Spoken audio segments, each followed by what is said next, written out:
Hello, my name is Javed Mahmoodanjam. Today I'm here to present a presentation of a module Independent Applied Research and Management.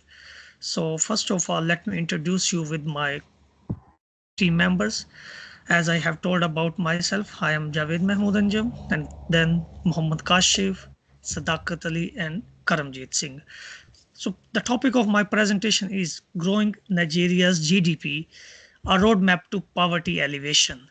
So in this presentation, we are going to explain how the poverty of Nigeria can be alleviated. So first of all, I will introduce you with the topic. So in topic, we have a case study that focus the Nigeria's GDP growth rate in 2023 was more 2.9%, which lags behind the country's population growth rate of 3.2%. This imbalance exacerbates poverty as more people enter the labor force without enough opportunities. Despite its vast resources, Nigeria is struggling to generate sufficient jobs and many remain trapped in poverty.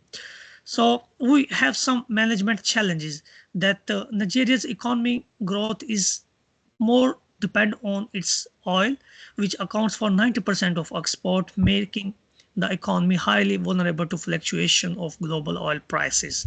So additionally, corruption, insecurity, and significant infrastructure gap hinder the nation's development and economic diversification.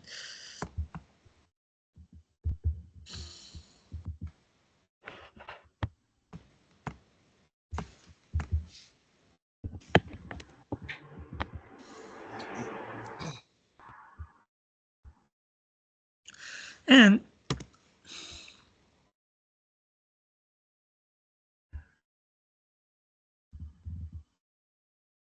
the objective of this case study is the goal is to provide actionable evidence-based strategy that will help diversify Nigeria's economy, reduce its resilience on oil, and create jobs aligned with the United Nations Sustainable Development Goals, Goal 1 and Goal 8.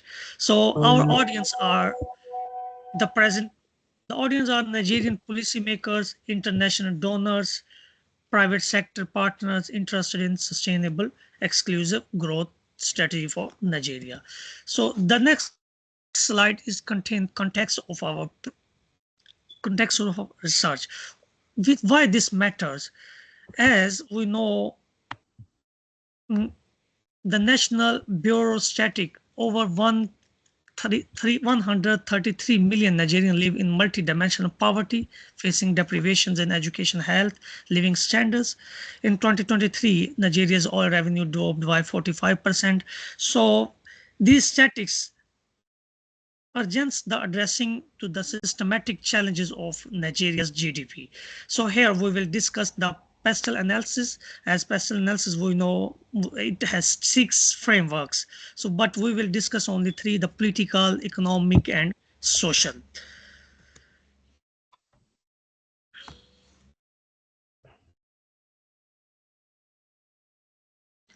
The data that obstacles to GDP growth are in 2023, Nigeria GDP growth rate of 2.9% is significantly lower than other emerging economies like Vietnam, which is 6.7, and Kenya.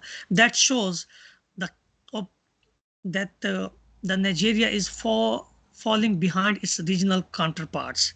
So because it's more dependent, 60% dependence on oil, 75% problem is infrastructure, and 45% is only in education. So which shows 320 million children out of schools. Nigeria faces a significant education crisis, which is a big social issue, and it contributes to 35% of youth unemployment rate. So for next slide, I will love to invite my next member that he will explain the data sectoral analysis. Muhammad Kashif, he will explain. Thank you very much, Muhammad Kashif. Thank you, Javed. Let's examine some key data. Key data like first, 90% of Nigeria exports are oil, Yet the sector contributes only 8% to the 8% to the GDP. Infrastructure is in the crisis. 60% of firms rely on generators due to the inadequate uh, grid power. Meanwhile, like over 20% children, to 20 million children are out of school, and youth unemployment stands at 35%. Like comparatively, vitamin grew at 60. Vietnam grew at 6.7%, and the Kenya at 5.5% in 2023, showing that it's possible to achieve growth and with the right policies. And then I will like as we discuss the sectoral analysis. The services sector currently dominates the Nigeria GDP at 60%, followed by the agriculture at 22%. However, agricultural output remains under leveraged. For example, Nigeria is in the world's largest cassava producer, but processes and exports are less than 1% of it. This is a like the missed opportunity. Uh, as we say, this is an like a missed opportunity. Agro processing could become a key export growth area if backed by investment in value chains and market accesses. Uh, and when we discuss the root cause analysis, our fishbone, our fishbone diagram outlines the core issues, the social insecurity, and the estimated like 10 billion is $10 billion is lost annually to the corruption, while power generation is capped at 4,000 megawatt for over 213 million people. Our SWOT analysis reveals strengths in our young population, and AFCFTA market assesses uh, threats include climate change and institutional influence. And then we discuss the scenario planning. Let's look at two contrasting features. In the high ambition scenario, GDP grows at 7% annually, with the reforms creating 20 million jobs by 2030. Uh, Conversely, under a low ambition scenario, growth stagnates at 2%, pushing the poverty rate to the 50% by 2030. The direction we depends on choice made today. And when we discuss the short-term recommendations, um, short-term recommendations within the next 1 to 3 years, we recommend expanding the anchor borrowers program to 5 million farmers. Like this could generate $40 billion annually in processed agro exports. Additionally, we propose creating an anti-corruption task force that digitalize the procurement through GIFMAs, replicating Kenya's model with which saved $1 billion in public funds.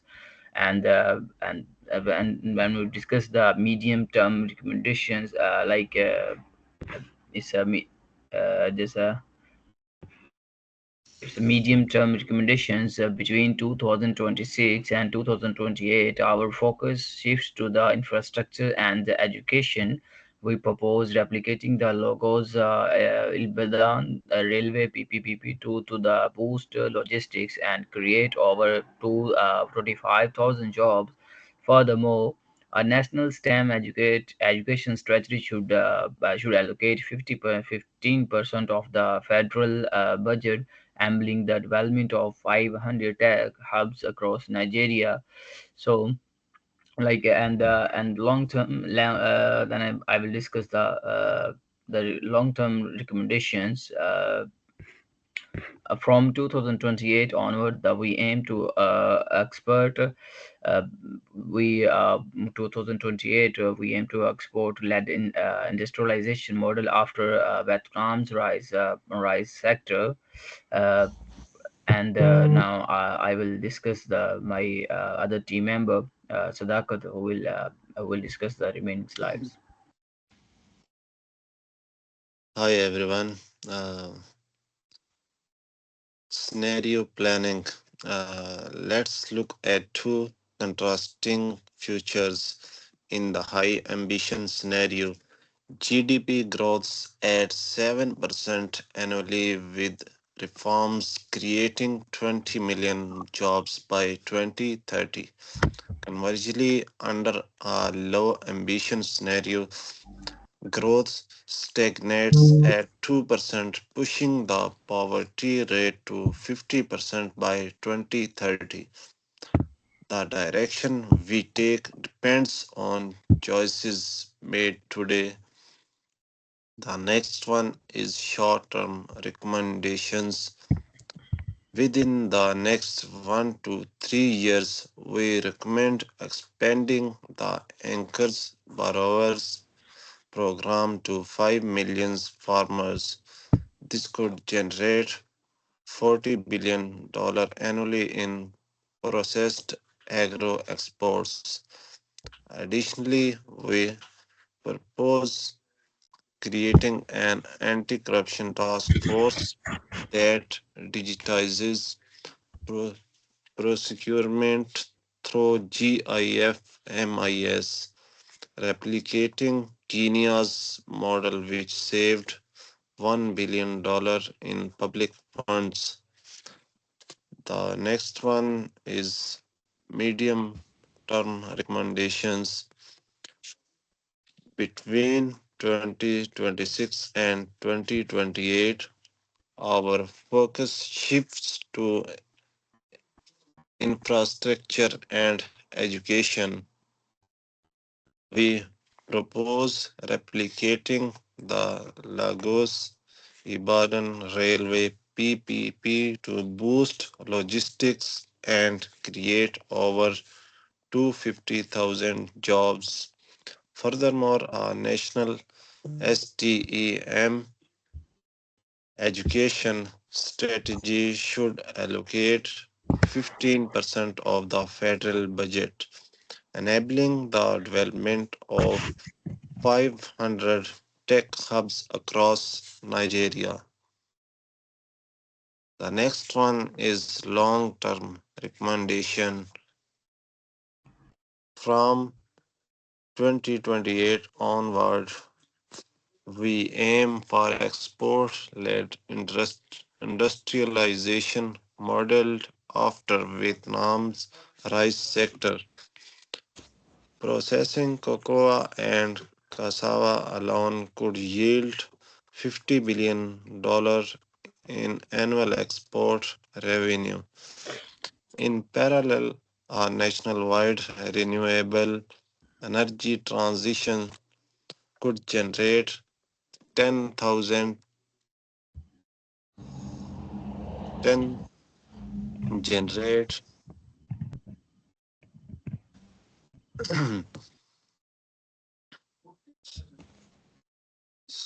sorry for that.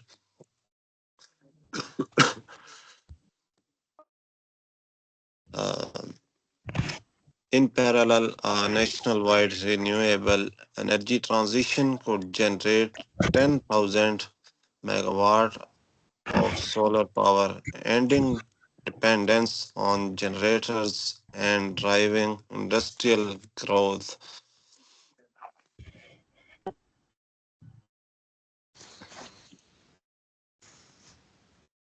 Engagement strategy, public private dialogue.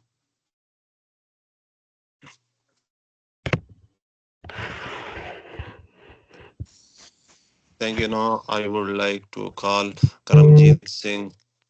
He would explain the next slide. Thank you. Thank you, brother. Now I'm going to explain about the stakeholder engagement, and we must be involved in federal and state governments, which private sector stakeholders, agriculture, manufacturing, and energy. The development partner like World Bank and AFDB. According to the chart, will be goes 30% in 2020, which it goes in highest, and engagement strategy, which private dialogue platform should be established to promote the collaboration and create the unfettered approach to development. Young conclusion through innovation hubs will help to ensure the future sustainability. And after that conclusion,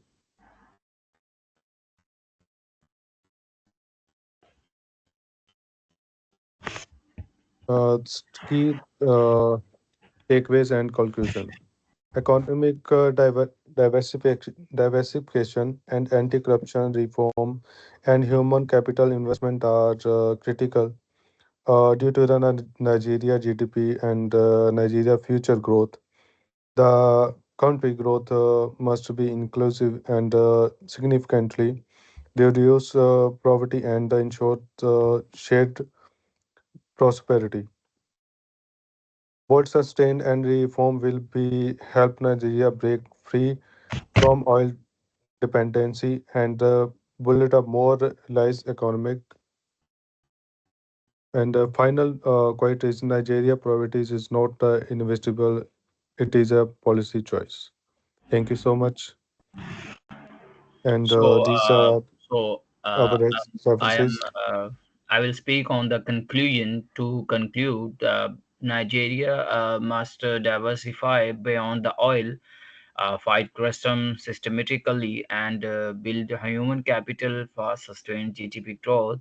The future is not written. We can either act boldly or accept the growing poverty. As one economics said, Nigeria's poverty is not inevitable; it is a policy choice, and the political resistance may stall anti-corruption efforts. We propose leveraging civil society and media for oversight. On the environmental side, uh, climate shocks threaten food production, our and the mitigation strategies. So invest in the drought resistance crop R&D and early warning systems. And this is all about our presentation. Thank you very much. Thank you very I hope much. you Thank will. you I very hope much, you will guys. love Thank it. you very much. This is all about